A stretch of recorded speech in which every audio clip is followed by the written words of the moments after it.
લોકસભામાં કેન્દ્ર સરકાર દ્વારા દિલ્હી સેવા બિલ રજૂ કરવામાં આવ્યું। કોંગ્રેસ સહિત અન્ય વિપક્ષી દળોએ બિલ મુદ્દે વિરોધ વ્યક્ત કર્યો। કેન્દ્રીય ગૃહ રાજ્યમંત્રી નિત્યાનંદ રાયે આ બિલ સદનમાં રજૂ કર્યું। કોંગ્રેસના સાંસદ અધીર રંજન ચૌધરીએ બિલનો વિરોધ કરતા કહ્યું કે સેવા રાજ્ય સરકારનો વિષય છે। આ બિલ બંધારણના નિયમોની વિરુદ્ધ છે, દેશના સંઘીય માળખા પર પ્રહાર સમાન છે। આ બિલ સુપ્રીમ કોર્ટના આદેશનું ઉલ્લંઘન છે। બિલથી દિલ્હીના એલજીની સત્તામાં વધારો થશે। લોકસભાના સ્પીકર ઓમ પ્રકાશ બિરલાએ જણાવ્યું કે ચર્ચા માટે તમામ પક્ષને પર્યાપ્ત સમય આપવામાં આવશે। इस सदन को संपूर्ण सत्ता दी है कि दिल्ली राज्य के लिए किसी भी कानून को लेकर आने की। सर्वोच्च न्यायालय ने स्पष्ट किया है कि संसद दिल्ली संघ राज्य क्षेत्र के लिए कोई भी कानून बना सकता है। अतः ये सारे जो ऑब्जेक्शन दिए गए हैं वो राजनीतिक है, इसका कोई संवैधानिक आधार नहीं है। संसद के नियमों के आधार पर भी इसका कोई आधार नहीं बनता है।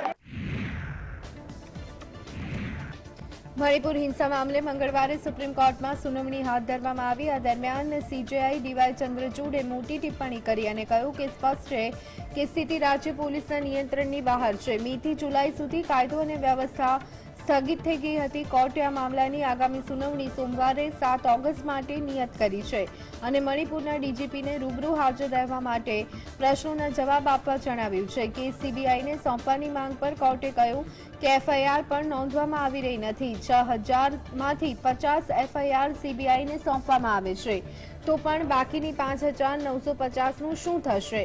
સુપ્રીમ કોર્ટે કહ્યું કે તે સ્પષ્ટ છે કે વીડિયો કેસમાં એફઆઈઆર નોંધવામાં ઘણો વિલંબ થયો હતો। એવું લાગી રહ્યું છે કે મહિલાઓની નગ્ન પરેડનો વીડિયો સામે આવ્યા બાદ પોલીસે તેમના નિવેદનો નોંધ્યા હતા। हरियाणाના નુમાં પોથી યાત્રા દરમિયાન થયેલી હિંસા બાદ સમગ્ર રાજ્ય હાઈ એલર્ટ પર છે તો બીજી તરફ કેન્દ્રીય સુરક્ષા દળની 15 ટુકડીઓ પણ તૈનાત કરવામાં આવી છે। ગઈકાલે થયેલી હિંસાની ઘટનામાં 2 હોમગાર્ડ જવાનના મોત થયા। પોલીસ કર્મીઓ સહિત 15 લોકો ઘાયલ થયા।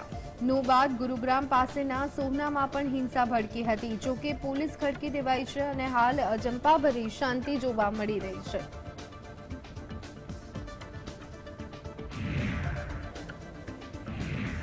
हरियाणाના નું અને સોહાનામાં થયેલી હિંસા મામલે પોલીસે કુલ 20 એફઆઈઆર દાખલ કરી કાયદો અને વ્યવસ્થાની સ્થિતિ વધુ ન બગડે તેના માટે અસરગ્રસ્ત ક્ષેત્રમાં રેપિડ એક્શન ફોર્સની 20 કંપનીઓને તૈનાત કરવામાં આવી। હરિયાણાના મુખ્યમંત્રી મનોહરલાલ ખટ્ટરે પ્રદેશના લોકોને શાંતિ જાળવવા અપીલ કરી। હિંસામાં સંડોવાયેલા તમામ આરોપીઓ વિરુદ્ધ કડક કાર્યવાહીની ખાતરી આપવામાં આવી છે। धारा 144 जो है ज़िले में हमने लगा दी है। साथ ही साथ हमने कर्फ्यू ऑर्डर्स भी लगाए हैं ताकि कोई भी इस प्रकार की जो शरारती तत्व हैं उस पर हम रोकथाम लगा सकें। बहुत ही दुर्भाग्यपूर्ण घटना है जो भी घटी है, पर हमारी सबसे ये अनुरोध रहेगा कि शांति बनाए रखें। अभी स्थिति सामान्य है, इस प्रकार की कोई घटना नहीं है। कर्फ्यू जो है पूरे ज़िले में लगा हुआ है और स्थिति को और भी काबू में लिया जा रहा है। हरियाणाના નુમાં 2 સમુદાયના વચ્ચે થયેલી હિંસા બાદ શહેરમાં શાંતિ સ્થાપિત કરવા માટે પોલીસે શાંતિ સમિતિની બેઠક બોલાવી હતી। આ બેઠકમાં તમામ ધર્મના આગેવાનો પોલીસની કચેરીમાં હાજર રહ્યા હતા। આ વિશે વાત કરતા નુના પોલીસ સુપ્રિન્ટેન્ડન્ટ નરેન્દ્ર બોજનિયાએ જણાવ્યું હતું કે અમે બંને સમુદાયના લોકોને બોલાવ્યા હતા અને તેમની સાથે અલગ અલગ બેઠકો પણ કરી। પ્રદેશમાં શાંતિ સ્થાપિત કરવા માટે તમામ પ્રકારના પગલાં લઈશું। मुस्लिम कमेटी भी आई है, हिंदू कमेटी वाले भी कुछ में मौजूद थे लोग बाग, और जो बाकी लोग हैं उनको हम अलग मीटिंग लेके कॉमन ग्राउंड तैयार करने के लिए पहले दोनों की अलग अलग मीटिंग करी है हमने, और फिर कॉमन ग्राउंड तैयार होते ही हम आज दोपहर तक और शाम को अगली मीटिंग्स हैं वो कॉमन ही मीटिंग होंगी।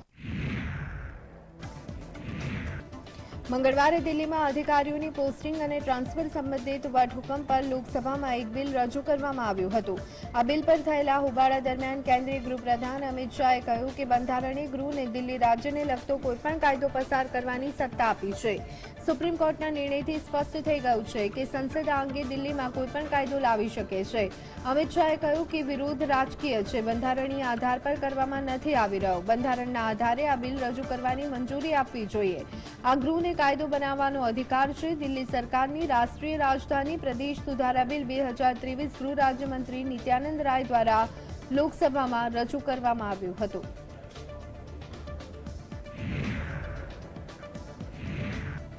પ્રધાનમંત્રી મોદીએ પુણેના દગડુશેઠ ગણપતિ મંદિરમાં દર્શન કર્યા. મંદિરમાં પીએમ મોદીએ પૂજા અર્ચના કરી. દગડુશેઠ હલવાઈ ગણપતિ પૂના શહેરના ગૌરવનું ઉચ્ચતમ સ્થાન માનવામાં આવે છે. દર વર્ષે દેશ વિદેશના અનેક ભક્તો ભગવાનના દર્શન કરવા માટે અહીં આવે છે. શ્રી દગડુશેઠ હલવાઈ ગણપતિનું આ મંદિર ભક્તોના આદર અને ભક્તિનું સ્થાન તો છે, પરંતુ સાથે સમાજ સેવા અને સંસ્કૃતિ માટે પ્રયત્નશીલ રહેલી એક મહત્વપૂર્ણ સંસ્થા તરીકે પણ આગવી ઓળખ ધરાવે છે. શ્રી દગડુશેઠ ગણપતિ મંદિર ટ્રસ્ટ આ નામથી સંસ્થા કાર્યરત છે.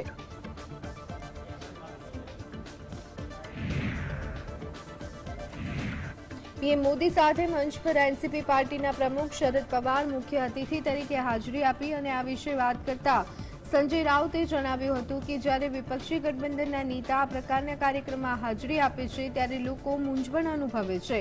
શરદ પવાર વરિષ્ઠ નેતા છે અને તેમને આ પ્રકારની વાતો જણાવવાની જરૂર નથી. તેમણે પોતાનું વલણ સ્પષ્ટ કરવું જોઈએ. મહાવિકાસ અઘાડી મજબૂત છે અને વિપક્ષી इंडिया गठबंधन एकजुट છે.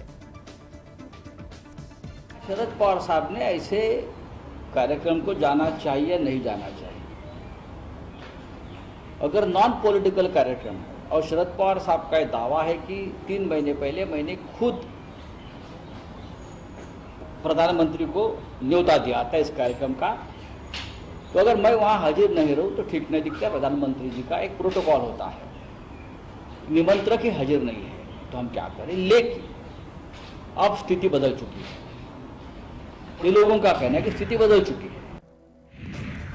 કોંગ્રેસ પાર્ટીના મહાસચિવ કેસી વેણુગોપાલે જણાવ્યું કે લગભગ છેલ્લા 90 દિવસથી મણિપુરમાં હિંસા થઈ રહી છે. પીએમ મોદીએ હજી સુધી મણિપુરની મુલાકાત લીધી નથી કે સંસદ ભવનની અંદર આ મુદ્દે ચર્ચા પણ કરી નથી. વિપક્ષી દળો સંસદમાં મણિપુર વિશે ચર્ચા કરવા માટે તૈયાર છે, ત્યારે પીએમ મોદી કેમ સદનમાં ચર્ચા માટે આવી નથી રહ્યા? વિપક્ષી દળોના સાંસદ સભ્યોએ મણિપુરની મુલાકાત લીધી છે અને તેમની પાસે ત્યાંની સ્થિતિ વિશે ઘણી જાણકારી છે, પરંતુ પીએમ મોદીની હાજરી વગર આ મુદ્દે સદનમાં ચર્ચા શક્ય નથી. 90 days, around 90 days, Manipur is burning. Unparalleled incident has happening in Manipur. To tell, where we have to tell other than Parliament? Members of the Parliament, where we will get a chance to narrate all the stories of Manipur. If we are discussing Manipur, how can we discuss without the presence of Prime Minister? If Prime Minister is not ready to hear what we have to tell about Manipur, we are not telling any other issue. We are only going to tell Manipur issue. Uddhav Thackeray શિવસેનાના નેતા અને રાજ્યસભા સાંસદ સંજય રાઉતે જણાવ્યું કે વડાપ્રધાન મોદી મણિપુર સિવાય દેશમાં અનેક જગ્યાઓ પર જાય છે. વિપક્ષી દળોની માંગ છે કે પીએમ મોદી મણિપુરની મુલાકાત લે. કટાક્ષમાં રાઉતે કહ્યું હતું કે પીએમ મોદી ભાવનાત્મક રીતે મહારાષ્ટ્ર સાથે જોડાયેલા છે. વડાપ્રધાન કયા સ્થળની મુલાકાત લેશે એ અમે નહીં, પરંતુ તેમના કાર્યાલય દ્વારા નક્કી કરવામાં આવે છે. ऐसे प्रधानमंत्री जी है देश के, पूरे देश के प्रधानमंत्री है. क्या प्रधानमंत्री जी पुणे नहीं जा सकते? क्या जा सकते हैं. प्रधानमंत्री जी मणिपुर छोड़कर देश में सभी जगह पर जा रहे हैं. हम चाहते हैं कि प्रधानमंत्री मणिपुर जाए. प्रधानमंत्री पुणे में आ गए तो पुणे में उनका स्वागत है महाराष्ट्र में. કોંગ્રેસ પાર્ટીના નેતા અધીર રંજન ચૌધરીએ જણાવ્યું કે વડાપ્રધાનની વાતોથી સ્પષ્ટ થાય છે કે તેઓ વિપક્ષી ઇન્ડિયા ગઠબંધનથી ડરી ગયા છે. પીએમ મોદી દરેક બાબતમાં ઇન્ડિયાની પ્રશંસા કરે છે, પરંતુ જ્યારે તેમને કોઈ વસ્તુ ગમતી નથી તો તેઓ નકારાત્મક વાત કરે છે. 2G અને કોમનવેલ્થની તમામ વિગતો કેન્દ્ર સરકાર પાસે છે, પરંતુ આ કેસમાં સરકારે કેટલા લોકોને સજા આપી એ બાબતે વાત કરે.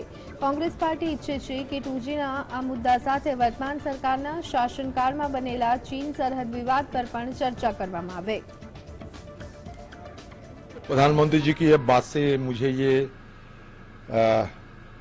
ये साबित कर दिया, प्रतीत हो रहे हैं कि प्रधानमंत्री जी ये इंडिया अलायंस से डरे हुए हैं. इंडिया इंडिया करते करते आम लोगों को कान में तला लगा दे रहे हैं आप. लेकिन जब हम लोग इंडिया की बात करते हैं तो आपको हमारी बात नहीं सुने देते हैं। तो दूसरी बात यह है कि 2G की और कॉमनवेल्थ की सारे मसला सरकार के पास है।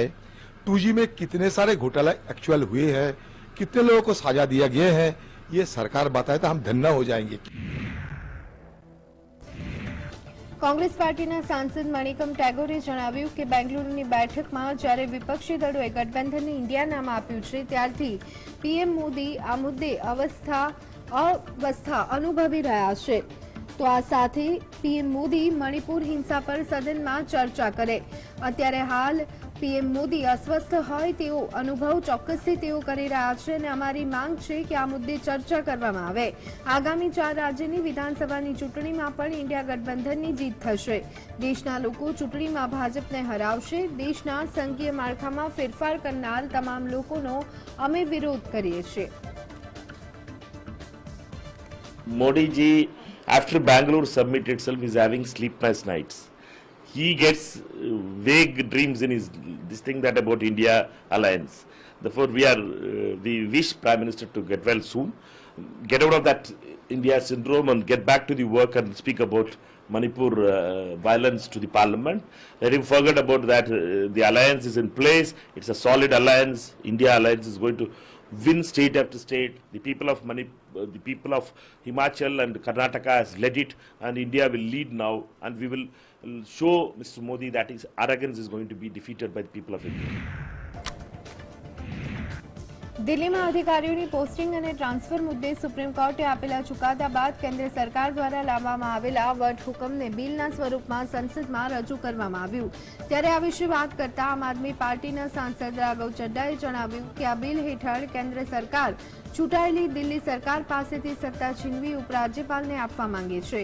આ બિલ કેન્દ્ર સરકાર દ્વારા લાવવામાં આવેલા વટહુકમ કરતાં પણ ખતરનાક છે। ચડ્ડાએ દાવો કર્યો કે આ બિલ થકી દિલ્હી સરકાર હેઠળ આવતા તમામ બોર્ડના અધ્યક્ષ સહિતની નિમણૂક કરવાની સત્તા દિલ્હીના એલજીને મળશે। કેન્દ્ર સરકાર દિલ્હી સરकारને खत्म કરવા માંગે છે। जो दिल्ली का अध्यादेश एक बिल के रूप में आज सदन के भीतर लाया जा रहा है, ये देश में, दिल्ली में खास तौर पे डेमोक्रेसी को बाबूक्रेसी में बदल देता है। यानी कि दिल्ली को अब दिल्ली की चुनी हुई सरकार नहीं चलाएगी, चंद यूपीएससी पास बाबू और उपराज्यपाल चलाएंगे। सारी शक्तियां चुनी हुई सरकार से छीनकर बीजेपी द्वारा अपॉइंटेड उपराज्यपाल में लीन करने का प्रयास इस बिल के माध्यम से किया जा रहा है। और जो बिल लाया गया है ऑर्डिनेंस को रिप्लेस करने के लिए, वो बिल ऑर्डिनेंस से भी ज्यादा खतरनाक है देश के लोकतंत्र के लिए, देश के संविधान के लिए। દિલ્હી વટહુકમ બિલ વિશે વાત કરતા કેન્દ્રીય મંત્રી પ્રહલાદ જોશીએ જણાવ્યું કે કેન્દ્ર સરકાર બંધારણને આધીન કામગીરી કરે છે। વિશ્વના અનેક દેશમાં રાજધાનીમાં અલગ પ્રકારની વ્યવસ્થા હોય છે અને તેને ધ્યાનમાં રાખીને કેન્દ્રીય ગૃહ મંત્રાલયે આ બિલ તૈયાર કર્યું છે। અરવિંદ કેજરીવાલે સમજવાની જરૂર છે કે કેન્દ્ર સરકાર પણ લોકતાંત્રિક રીતે ચૂંટાયેલી સરકાર છે। દેશના લોકોએ છેલ્લા 2 ટર્મથી પીએમ મોદીને વડાપ્રધાન તરીકે ચૂંટ્યા છે। આગામી લોકસભાની ચૂંટણીમાં પણ લોકો પીએમ મોદીનું સમર્થન કરશે। With in the constitution framework है, वही हम करते हैं। और दुनिया के जहां फेडरल स्ट्रक्चर है वह सभी देशों में जो नेशनल कैपिटल का है उसका एक अलग स्थिति रहता है। वो सब मद्देनजर रखते हुए होम मिनिस्टर ने एक अच्छी तरीके से ये बिल बनाया है। और तो ये जो भारत सरकार जो चुने हुए हैं वो भी लोकतांत्रिक तरीके से ही चुने हुए। Let them understand that. Lok Sabha ચૂંટણી 2024 ને લઈને ભારતીય જનતા પાર્ટી સક્રિય મોડમાં આવી છે। રાષ્ટ્રીય લોકતાંત્રિક ગઠબંધનને મજબૂત કરવા માટે વડાપ્રધાન નરેન્દ્ર મોદીએ પણ આગેવાની લીધી છે। પીએમ મોદી આ માટે એનડીએની સાંસદોને મળી રહ્યા છે। સોમવારે એનડીએ સાંસદોને મળ્યા બાદ પીએમ મોદીએ તેમને લોકસભા ચૂંટણી 2024માં જીતનો મંત્ર આપ્યો હતો। પીએમએ સાંસદોને કહ્યું, રામ મંદિર સિવાય પણ બીજા ઘણા કામ છે, તેમને જનતાની વચ્ચે લઈ જાઓ। જે નારાજ છે તેઓ ગુસ્સે છે, તેમને મનાવો। પીએમ મોદીએ મહારાષ્ટ્ર સદનમાં પશ્ચિમ બંગાળ, ઉત્તર પ્રદેશ, બ્રજ, કાનપુર, બુંદેલખંડના સાંસદોને મળ્યા હતા। તેમણે સાંસદોને પોતપોતાના વિસ્તારમાં સ્થાનિક મુદ્દાઓ વિશે વાત કરવા જણાવ્યું હતું।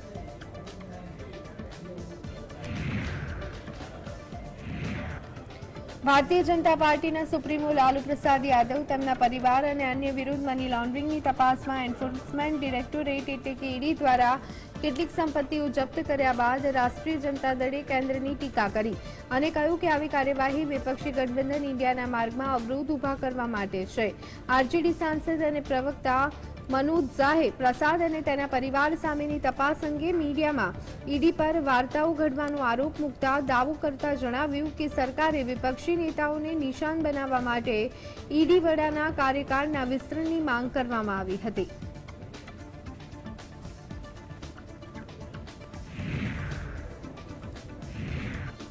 सरकारी तेल कंपनीओ 1 ऑगस्टना रोज घरेलू गैस और कमर्शियल उपयोगना सिलिंडरना भाव अपडेट कर्या छे। आ वखते कमर्शियल एलपीजी सिलिंडरनी किंमतमां 100 रूपियानो मोटो घटाडो करवामां आव्यो छे।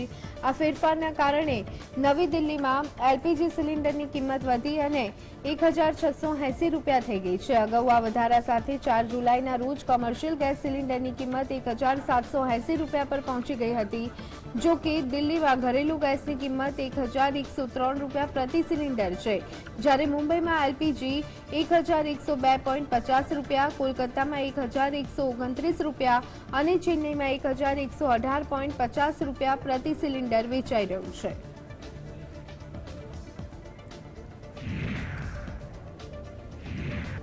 आ वखते देश में भारे वरसाद थयो छे। भारे वरसादना कारणे देशना अनेक भागोमां पूरनी स्थिति सर्जाई छे।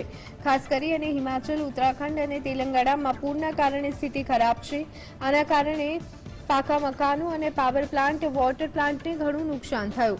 સરકારના જણાવ્યા અનુસાર 2012 અને 2021ની વચ્ચે પૂર, ભારે વરસાદના કારણે પાકા મકાનો અને પાવર પ્લાન્ટ તેમજ વોટર પ્લાન્ટ્સને રૂપિયા 2,76,000 કરોડનું નુકસાન થયું હતું અને 17,000થી જેટલા કહી શકાય કે લોકોના મોત થયા હતા।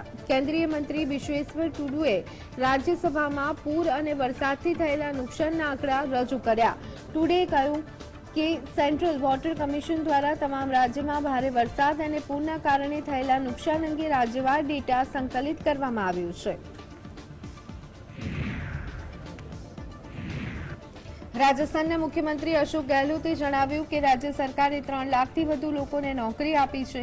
પ્રદેશમાં વર્ષ 2018માં બેરોજગારી દર 5.8% જેટલું હતું, જે ઘટી અને 4.7% પર પહોંચી ગયું છે। ઘણા પરિવારો જાણકારીના અભાવે સરકારી યોજનાઓનો લાભ નથી લઈ શકતા અને માટે અધિકારીઓ સરકારી યોજનાઓનો લાભ સમાજના વંચિત લોકો સુધી પહોંચાડવાનો પ્રયાસ કરી રહ્યા છે। રાજસ્થાનમાં 5મી ઓગસ્ટથી ગ્રામીણ ઓલિમ્પિક રમતની શરૂઆત થશે અને તેમાં આ વર્ષે લગભગ 58 લાખ લોકોએ નોંધણી કરાવી છે। પ્રદેશ રમત ક્ષેત્રે આગળ વધી રહ્યું છે। हम लोगों ने नौकरी देने की बात थी, करीब 3 लाख का हम टारगेट रखा है। आधे से अधिक टारगेट पूरा हो गया, नौकरी लगती जा रही है और मैं समझता हूँ बेरोजगारी दर जो है 2018 के अंदर राजस्थान में 5.7 थी, वो 4.7 हो गई। बाकी जो हमारी योजना है उसके अंदर भी मैं समझता हूँ कि जो शिविर लग रहे हैं उनको पूरा लाभ उठाना चाहिए। आरबीआईए કહ્યું છે કે 31 જુલાઈ 2023 સુધીમાં 2000 રૂપિયાની કુલ 88% નોટો બેન્કિંગ સિસ્ટમમાં પાછી આવી ગઈ છે। આરબીઆઈ અનુસાર 19 મે 2023 સુધી 3,56,000 કરોડ રૂપિયાના મૂલ્યની કુલ 2000 રૂપિયાની નોટો ચલણમાં હતી। 31 જુલાઈ 2023 સુધીમાં 3,14,000 કરોડ રૂપિયાના મૂલ્યની 2000 રૂપિયાની નોટો બેંકોમાં પાછી આવી ગઈ છે। હવે 42,000 કરોડ રૂપિયાની નોટો ચલણમાં બાકી છે। 30 સપ્ટેમ્બરે 2023 એ 2000ની નોટ જમા કરાવવા અથવા તો બદલવાની છેલ્લી તારીખ છે।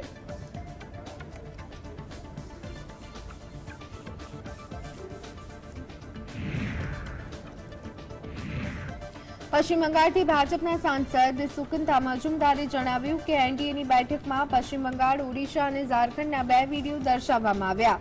આ ત્રણેય રાજ્યમાં ભાજપની સરકાર ન હોવા છતાં કેન્દ્ર સરકાર દ્વારા જે પણ વિકાસના કાર્ય કરવામાં આવ્યા છે તે વિડીયોમાં દર્શાવવામાં આવ્યા હતા। આ સાથે જ અન્ય એક વિડીયોમાં રાજ્ય સરકારો દ્વારા કરવામાં આવેલા ભ્રષ્ટાચાર અને હિંસા પણ દર્શાવવામાં આવી। આ પછી પીએમ મોદીએ સાંસદ સભ્યોને માર્ગદર્શન આપ્યું। વર્ષ 2024ની લોકસભા ચૂંટણીની તૈયારીના ભાગરૂપે વડાપ્રધાને તમામ સાંસદોને मैदाने ઉતારવાની સૂચના આપી। પીએમ મોદીએ આગામી 25 વર્ષમાં ભારતને વિકસિત રાષ્ટ્ર બનાવવા પર ભાર આપ્યો હતો। पता है कि 3 राज्यों पश्चिम बंगाल, उड़ीसा और उसके साथ साथ झारखंड, इन 3 राज्यों को लेकर हमारे सांसदों को, एनडीए के सांसदों को लेकर बैठक थी। इस बैठक में हर राज्य के ऊपर 2 वीडियो दिखाया गया। एक, जो उस राज्य में हमारे केंद्र की सरकार, राज्य सरकार हमारे ना होते हुए कितने डेवलपमेंटल काम हमने किए, और वो बोल के भी खत्म नहीं किया जा सकता, इतना काम हमने किया। આસામ પોલીસના ડીઆઈજી પાર્થ મહેતાએ જણાવ્યું હતું કે પ્રદેશમાં ગેરકાયદેસર રીતે પ્રવેશ કરતા રોહિંગ્યા સામે કડક કાર્યવાહી કરવામાં આવશે। પ્રદેશના મુખ્યમંત્રી હિમંતા બિસ્વા શર્મા પાસેથી સૂચના મેળવ્યા બાદ આ કાર્યવાહી હાથ ધરવામાં આવી। લગભગ 2 મહિના પોલીસે 4 દલાલની ધરપકડ કરી। આ પૂછપરછમાં આરોપીઓએ જણાવ્યું કે તેઓ ગેરકાયદેસર રીતે લોકોને સરહદ પાર કરાવતા હતા। ત્રિપુરામાં આવેલી સરહદી વિસ્તાર પાસે આરોપીઓ સક્રિય હતા। આ જાણકારી મેળવ્યા બાદ આસામ પોલીસની स्पेशल टीम ने त्रिपुरा मोकलवामां आवी। पोलीसे त्यां पहोंची गैरकायदेसर प्रवृत्ति करता 8 आरोपीओनी धरपकड़ करी। आरोपीओ लोकोना नकली आधार कार्ड अने पान कार्ड बनाववामां पण संडोवायेला हता। Has instructed Assam Police to go all out against these illegal Rohingya immigrants. His instructions are very clear, specific and strict that we have to go all out. And in last 2 months back, we arrested 4 touts. So it is not possible for someone to just get into a country and get mixed with the general population. Asian hockey championship trophy 2023 में भाग लेवा माटे भारतीय पुरुष hockey टीमना खेलाड़ी चेन्नई पहुंच्या हता। Airport पर बातचीत करता भारतीय टीमना कोचना क्रेग कुल्टोने जणाव्યું કે અમે ઘર આંગણે રમવા માટે તેઓ ઉત્સુક છે। ટુર્નામેન્ટમાં ટીમ સારું પ્રદર્શન કરશે તેવી અમને આશા છે। દરેક દેશના લોકો ઈચ્છે છે કે તેમની ટીમ સારું પ્રદર્શન કરે। અમે જીતવા માટે મેદાનમાં ઉતરીશું। લોકોને ટીમ ઇન્ડિયા પાસેથી ઘણી અપેક્ષાઓ છે અને માટે અમને સંયમ રાખવું પડશે। અમે સ્પેનના ટુર્નામેન્ટ રમીને અહીં આવ્યા છીએ। એશિયન ચેમ્પિયન ટ્રોફીના પૂલ સ્ટેજમાં ભારત, કોરિયા, મલેશિયા, જાપાન અને ચીન સામે રમશે। Really passionate fans. Everyone wants your team to do well. Everyone wants to have that national pride, you know, and you want to see your team do well. So we want to win things. We're trying to do that as well. There's a lot of expectation on the team, so we need a bit of patience there. But at the same time, we have a good opportunity now to play well this week. It's always awesome to play a home tournament. I mean, it's nice to have had games before in Spain and then to come here. The time between the 2 tournaments isn't ideal. It's 3 days, basically, but I mean, there's a lot of preparation gone into it. Everyone's excited about it. We're really happy to be here to play, and we look forward to the first game.